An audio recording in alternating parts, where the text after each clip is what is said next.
Peace be upon you. Ibn Sina was a Persian scientist, physician, and philosopher. Ibn Sina's full name is Abu Ali al-Hussein ibn Abdullah ibn al-Hasan ibn Ali ibn Sina. His two main languages were Persian and Arabic. He wrote most of his major works in Arabic, which was the language of science in the Islamic world at that time, and he also wrote some important works in Persian. Ibn Sina became famous for philosophy in the East and for medicine in the West. He was born in a village called Avicenna, near Bukhara, in today's Uzbekistan, in the year 980 AD. He grew up in a family that valued knowledge.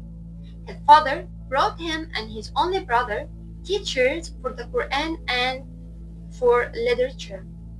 From childhood, his brilliance was clear. He memorized the entire Quran by the age of 10. Ibn Sina showed an extraordinary passion for learning.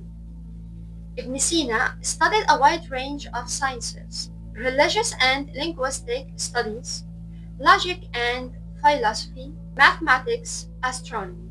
He began studying medicine at a young age and didn't limit himself to books.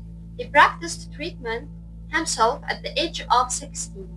By the age of 18, he had become a skilled physician who treated noble princes. He once said that medicine was not a difficult science and that he learned it easily in a short time. When he cured Prince Nuh ibn Mansur of an illness that other doctors had failed to treat, the prince granted him access to the great royal library of Bukhara. There, Ibn Sina discovered a treasure of ancient books and read them with endless passion. He slept very little, and whenever he faced a difficult problem, he would keep thinking about it, and often found the solution in his dreams. He also told a story about how he tried to understand Aristotle's metaphysics. He read it 40 times, but couldn't grasp its meaning, until he found Al-Farabi's commentary on the book. When he finally understood it, he was so happy that he gave charity to the poor in gratitude. Ibn Sina realized that he had to study the natural sciences first in order to understand metaphysics. Ibn Sina excelled particularly in the fields of medicine and philosophy. In addition to the natural sciences, astronomy, mathematics, metaphysics, psychology, music, and logic. Later, political unrest struck, and the royal library was burned. Ibn Sina was forced to leave Bukhara, beginning a long journey across many cities, seeking both knowledge and safety. In Hamadan, in today's Iran, he became minister to Prince Shams al-Dawla, yet continued to teach medicine and philosophy at night. Later, political turmoil broke out, and Ibn Sina tried to escape, but he was captured and imprisoned. He managed to get out of prison after 4 months. During a period of imprisonment, he wrote his famous philosophical novel, Hayy ibn Yaqtan. He was also accused by some of disbelief, but Ibn Sina since responded firmly, saying, "My faith in God Allah is unshakable. If I am a disbeliever, then there is not a true Muslim left on the face of the earth." Among his famous works in medicine, his greatest work, the Canon of Medicine, القانون في الطب, written in Arabic, which was translated into several languages, including Latin and French. It remained the main reference for medical students in European universities until the 17th century. The West highly admired Ibn Sina, and a statue of him still stands today at the Sorbonne University in France, a symbol of how greatly Europe respected Ibn Sina and called him the father of medicine.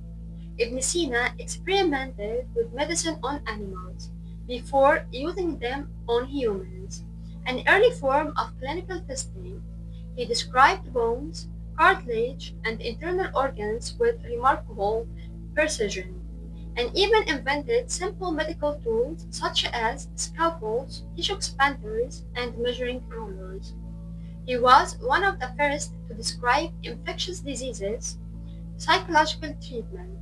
He accurately described meningitis, distinguished between different causes of paralysis, and identified stroke as brain disorder. In philosophy, his most famous book is The Book of Healing, كتاب الشفاء, written in Arabic, was a vast encyclopedia on logic, natural science, mathematics, astronomy, music, and metaphysics. Also, he wrote several books and messages, such as The Origin and the Return, المبدأ والمعاد, The Summary and the Result, الحاصل والمحصول, Remarks and Admonitions, الإشارات والتنبيهات. Ibn Sina had deep interest in music and studied its theories carefully. Later in life, he suffered from a colon disease. He tried to treat himself, but the illness exhausted him. Before his death, he freed his servant and donated all his possessions to the poor. He died in Hamadan in today's Iran in 1037 AD at the age of 57. Truly, how could one person achieve all that Ibn Sina did in so many different fields? Medicine, philosophy, astronomy, logic, mathematics, music, natural sciences, metaphysics, and more. He was indeed a genius. Subhanallah. Thank you for watching.